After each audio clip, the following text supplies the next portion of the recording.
एक बार एक व्यक्ति बुद्ध के पास आता है और उनसे पूछता है कि बुद्ध, अपने मन को काबू में करने और उसे समझने का पहला चरण क्या है और हम कहाँ से शुरुआत करें कि हमारा मन हमारे वश में आ जाए। बुद्ध मुस्कुराते हैं और उसका उत्तर देते हुए कहते हैं कि अपने मन को समझने का पहला चरण है इसके द्वारा दिए गए लालचों की व्यर्थता को देख लेना। जिस इंसान ने अपने मन के द्वारा दिए गए लालचों की व्यर्थता को देख लिया, उसने इससे मुक्त होना शुरू कर दिया। और इसके बाद वह व्यक्ति बुद्ध से पूछता है कि हमारा मन जो हमें लालच देता है, उसके व्यर्थता को कैसे देखा जाए। तो बुद्ध कहते हैं, अपने अनुभवों से मनुष्य जिस भी गलत कार्य को अति में करता है, उससे उसे दुख ही मिलता है और यही दुख उसका अनुभव है और यही अनुभव उसके रूपांतरण का कारण बन सकता है। जिसने देख लिया और वास्तव में देख लिया कि नशा करना केवल दुख है, उसने नशे से मुक्त होना शुरू कर दिया। जिसने देख लिया कि ईर्ष्या केवल खुद को जलाती है और वास्तव में देख लिया, उसने ईर्ष्या से मुक्त होना शुरू कर दिया। तुम्हारा है यह देख लेना कि मन लालच तो हमेशा तुम्हें तृप्ति का ही देता है, लेकिन लगता यह तुम्हें सदैव अतृप्त ही है और यही अपने मन को समझने का पहला चरण है। वह व्यक्ति बुद्ध से पूछता है कि बुद्ध, यदि कोई व्यक्ति यह जानता है कि उसके मन के लालचों के कारण उसे जीवन में दुख है, तो क्या इसका अर्थ यह है कि वह व्यक्ति पहले चरण पर है? और यदि वह व्यक्ति पहले चरण पर है तो दूसरे चरण पर कैसे जाएगा? तो बुद्ध कहते हैं कि उस व्यक्ति को खोज पर निकलना होगा, किसी ऐसे व्यक्ति के खोज पर जो अपने मन से मुक्त हो चुका है और जिसने अपने मन को जान लिया है, क्योंकि तुम्हारा मार्गदर्शन वही कर सकता है जो उस जगह पर पहुंचा हुआ है और जहां तुम जाना चाहते हो।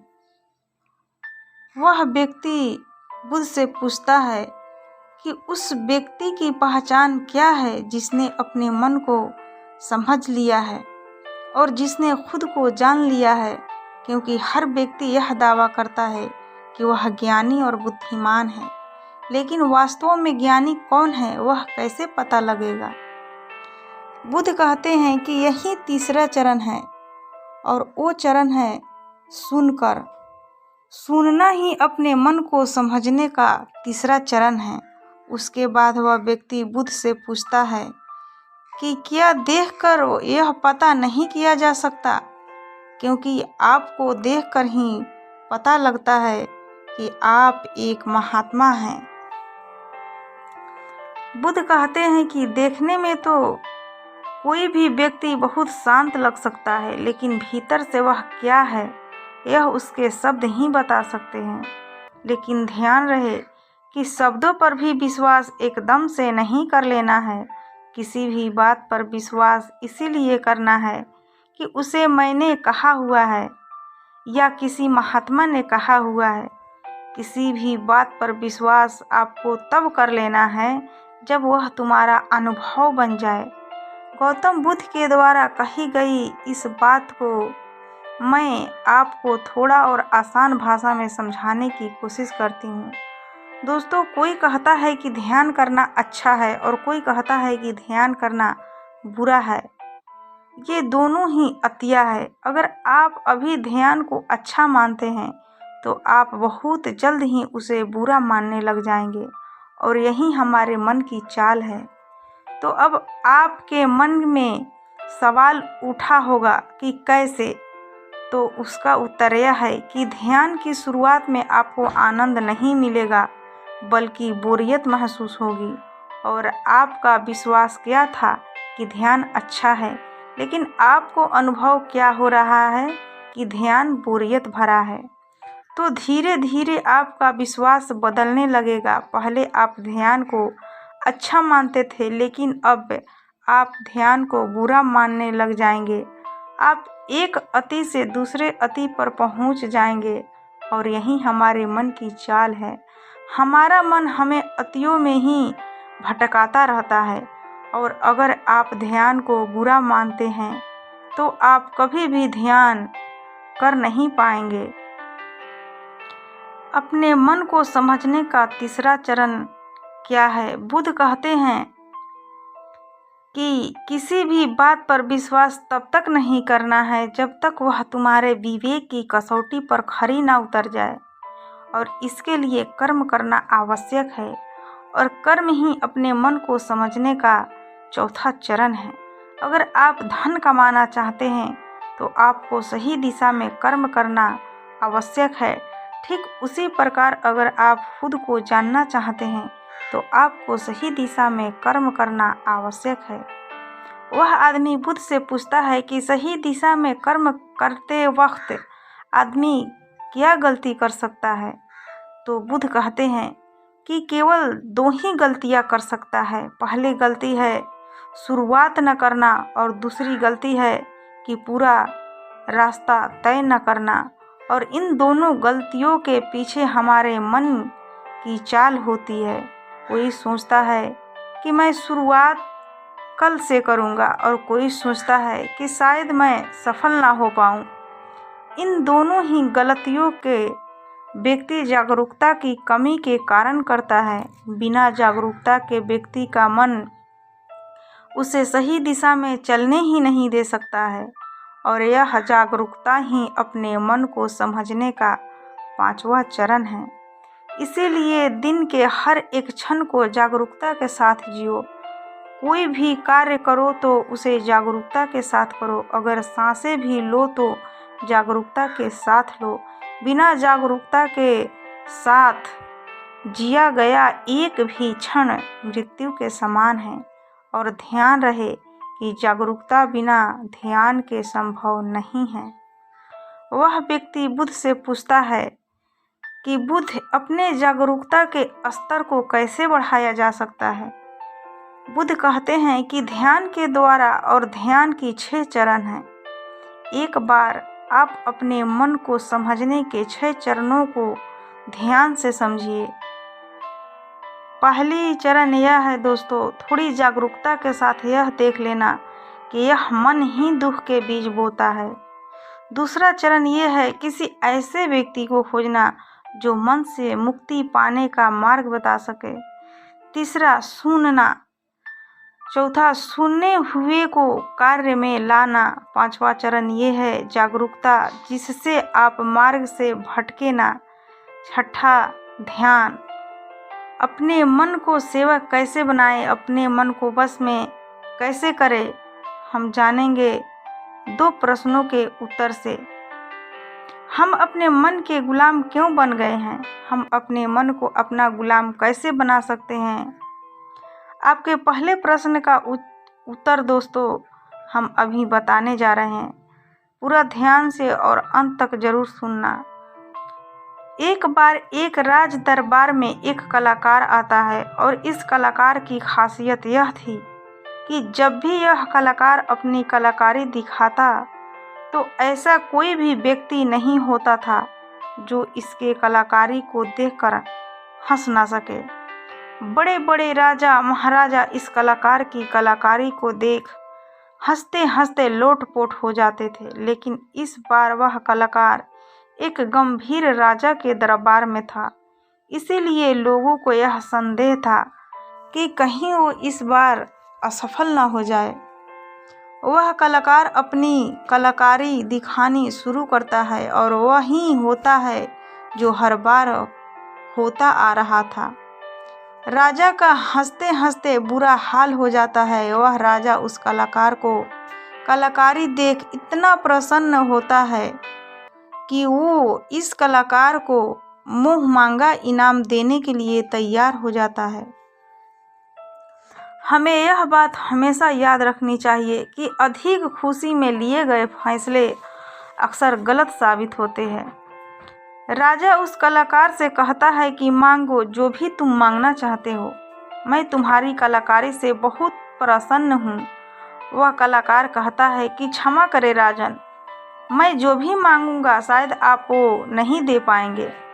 राजा अपने आसन से खड़े होता है और कहता है कि अब तुम मेरी प्रसन्नता को क्रोध में बदल रहे हो। क्या तुम्हें मेरी द्वारा कही गई बात पर संदेह है, कोई शक है? अब राजा अपने अहंकार को बीच में ले आता है और जहाँ भी अहंकार बीच में आ जाता है वहाँ काम बिगड़ना निश्चित है। फिर वह कलाकार राजा से कहता है कि नहीं नहीं राजन, मुझे क्षमा करे, मेरे बोलने का मतलब यह नहीं था, बल्कि मैं तो बस ये कहना चाहता था कि आप इस बात को फिर से एक बार दोहरा दें।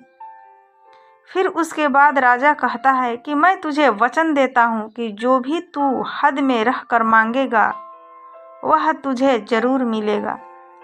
उसके बाद वह कलाकार कहता है कि तो ठीक है, आप मुझे 24 घंटों के लिए आपके राज्य का राजा बना दीजिए। उस कलाकार की बात सुन राजा मन ही मन सोचता है कि अच्छा है, मैंने इसे हद में रहकर मांगने को कहा था, वरना ये तो हमेशा के लिए राजा बन जाता। वैसे तो 24 घंटे कोई बड़ी बात नहीं है। और इसके बाद राजा सोच समझकर उस कलाकार से कहता है कि ठीक है, अगले 24 घंटे के लिए मैं तुम्हें राजा घोषित करता हूँ।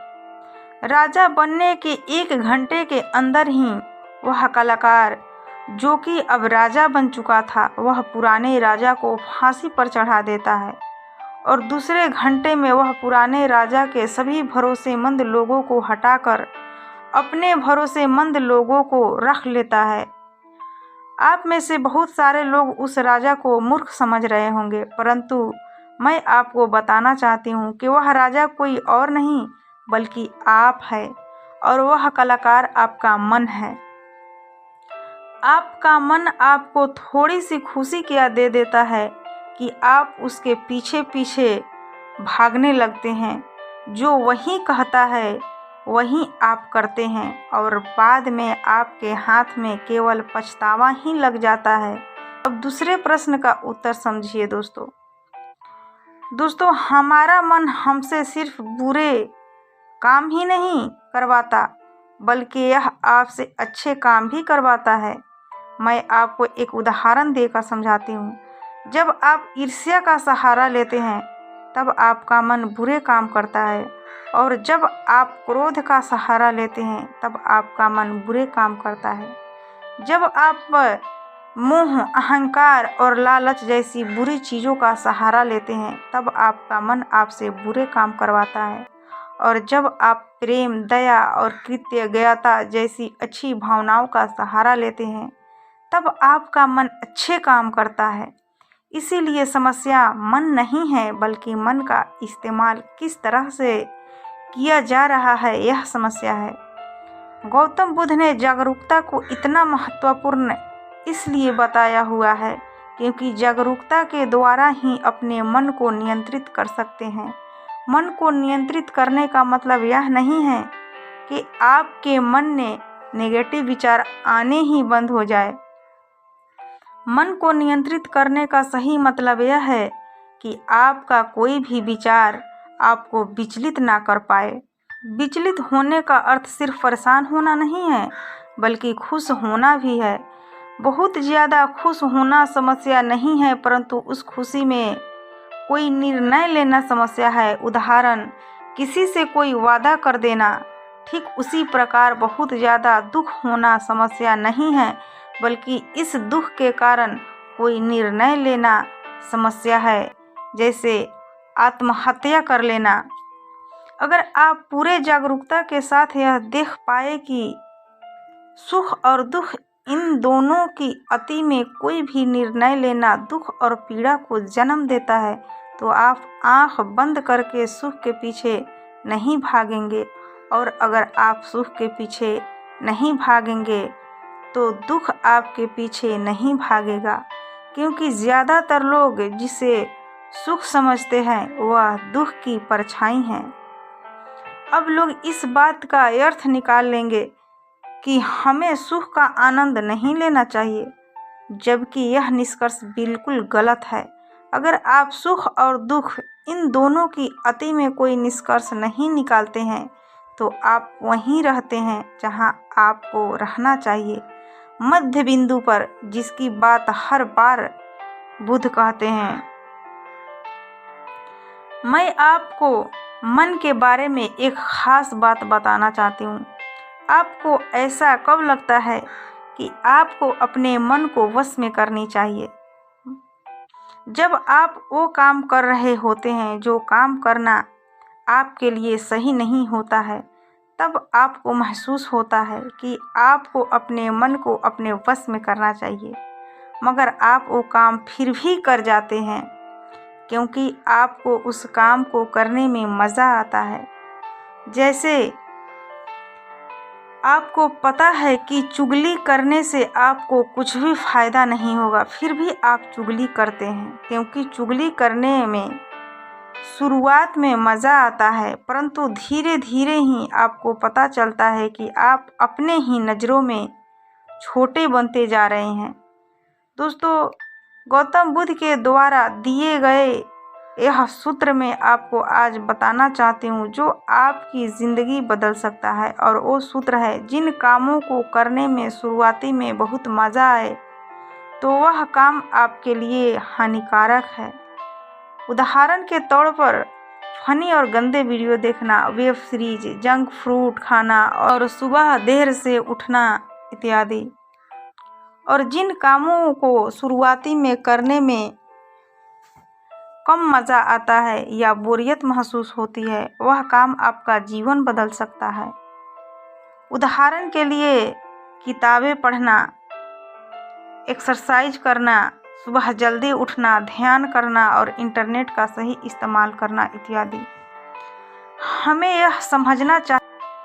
तो दोस्तों, ये कहानी आपको कैसी लगी कृपया हमें कमेंट करके कमेंट बॉक्स में ज़रूर बताएं, और साथ ही अच्छी लगी होगी तो अपने दोस्तों के साथ ज़रूर शेयर करें ताकि और लोगों को भी ये गौतम बुद्ध की शिक्षाप्रद कहानी सुनने को मिल सके। तो इसी कहानी के अंत के साथ दोस्तों विदा लेते हैं, फिर मिलेंगे ऐसी ही नई कहानी वीडियो के साथ। तब तक के लिए आप अपना ख्याल रखिए, अपना ध्यान रखिए, खुश रहिए, खुशियाँ बांटते रहिए क्योंकि खुशियाँ बांटने से ही खुशियाँ बढ़ती है। जय हिंद, जय भारत।